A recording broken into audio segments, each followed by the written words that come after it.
Hi everyone, this is Heather. Thank you so much for joining me. Today I have a project tutorial for you and we're going to make this cute little spring Easter time treat holder. It's kind of my twist on a sour cream container candy holder, and I've turned it into a carrot. So I'm going to be using the adorable bunny rabbit from the Stampin' Up! Fable Friends stamp set, and also some papers from the Gingham Gala. I've got a piece of coral and a piece of green. One of the things I really love about these papers is that there's a larger gingham on one side and a smaller of the same color on the other. So I've cut my piece of coral to 6 by 4.5, and then my little piece of green is 2.5 by 3. I've also got a pretty piece of pink ribbon from the All My Love, and then just an extra piece of white cardstock. For my die, I'm using the stitched oval die that's about 3 inches tall.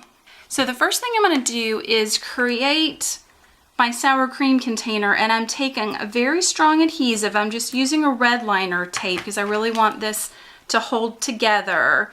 And I'm just going to place it along one of the shorter ends on the back side with the smaller gingham. And then to make it a little bit easier to hold its shape, I'm just going to kind of gently roll the paper.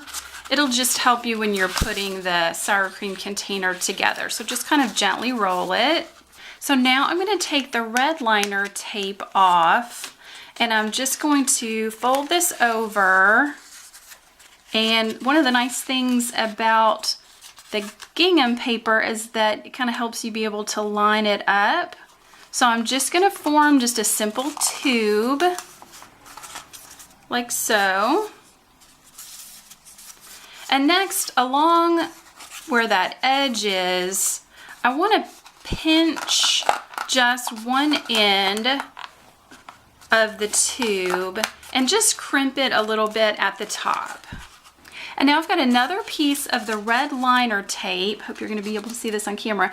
And I'm just going to run it along the inside edge of that tube where I've crimped it. Then I'm going to peel off the backing tape. And then I'm going to line those ends up and just kind of pinch that closed so it's sealed up. Next, I want to turn the tube the other direction and crimp this end going the other way.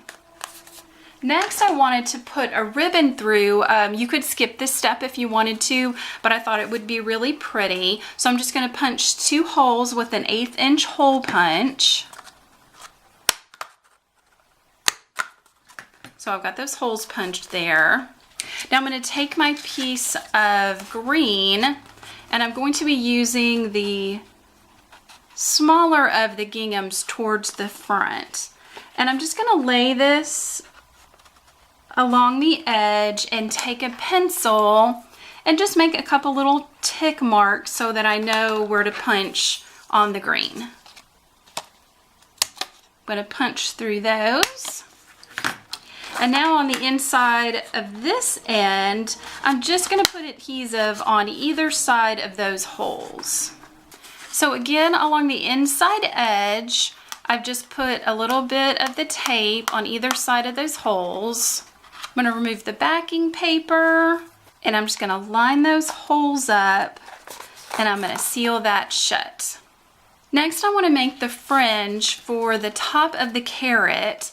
So I'm just going to take my scissors and just cut down, leaving a little bit of space, avoiding the holes that I've punched, just to leave enough edge where I can tape this down to the back of the carrot. And I'm just going to go all along that entire piece and just cut it into strips. So here I've got my piece cut into a nice fringe. And I want to add a little bit of adhesive on either side of the holes. And you could use regular for this. You don't necessarily need to use like the really strong red liner. And then I'm just going to line up those holes and adhere that to the back of my carrot.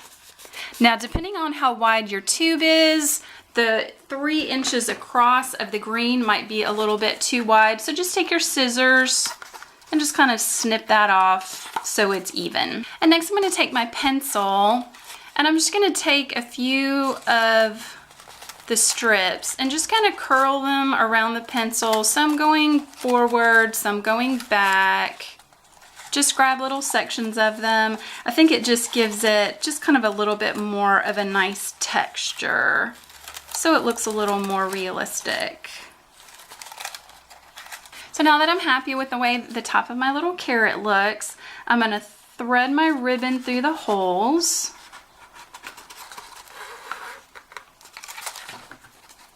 So I've just pulled those two tails through from the back, and then I'm just going to make an overhand bow. This is going to be a little tricky to do on camera.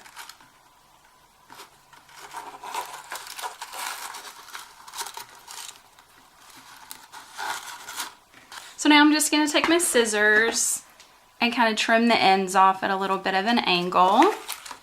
And now here's my cute little carrot. And next I want to add the tag with the bunny. So I've got my white cardstock and I'm using some black memento ink. And I'm just going to stamp my bunny onto the white cardstock. I'm using memento because I'm going to be using some alcohol-based markers. I love this bunny, he's so cute. So I'm using Stampin' Blends markers and I'm taking the ivory and I'm just coloring in the belly of the bunny rabbit. And then I'm going to take light soft suede and fill in the rest of the bunny's body except for the tip of his nose and the inside of the ears.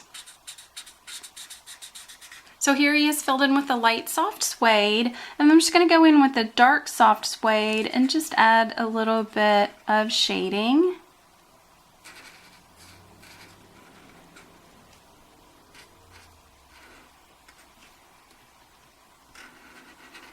So here's the dark soft suede, and instead of going back over with the light soft suede for my blending, I wanted to kind of lighten it up just a little bit, so I'm actually going to go back in with the ivory color and kind of blend those two in together, and that almost sort of gives you kind of a medium in between tone. So I think that gives like a nice shade for bunny fur. Next I'm going to be taking light pink pirouette, doing the inside of his ears and his little jacket. I'm going to grab the dark soft suede real quick and do the little buttons. I'm going to go for the dark pink pirouette and add a little bit of shading on the inside of his ears. Give him a nose and some bright rosy cheeks, and then add a little bit of shading to the jacket. Then I'm going to take the lighter pink and just kind of blend those two pinks on the jacket back in together. So here's my finished bunny. And now I'm taking my stitched oval die. I'm going to line that up over top and I'm going to tape it in place with some repositionable tape. And if you kind of fidget with it just right, all of his parts, his tips of his ears and his feet should fit inside the oval. So I've run that through my die cut machine and I'm just going to put a small little foam dot on the back. I'm going to take off the backing paper and then I'm just going to apply that to the front of the carrot and kind of slip it up under so that it looks like it's tied down with the ribbon. If you wanted to, you could punch a hole at the top and thread the tag through. So here's our finished treat bag. I think this is really fun for Easter candy, for a spring birthday. This would also be really fun for a baby shower. So just don't forget before you seal up the top piece to put your candy inside. I think this turned out really fun. Be great in like a bunch of them in a big basket for a party. So I really hope that you've enjoyed this tutorial. If you did, please give it a thumbs up and check out my channel. I have lots of other tutorials and project reviews for you, and I hope you have a very happy day. This is Heather. Bye.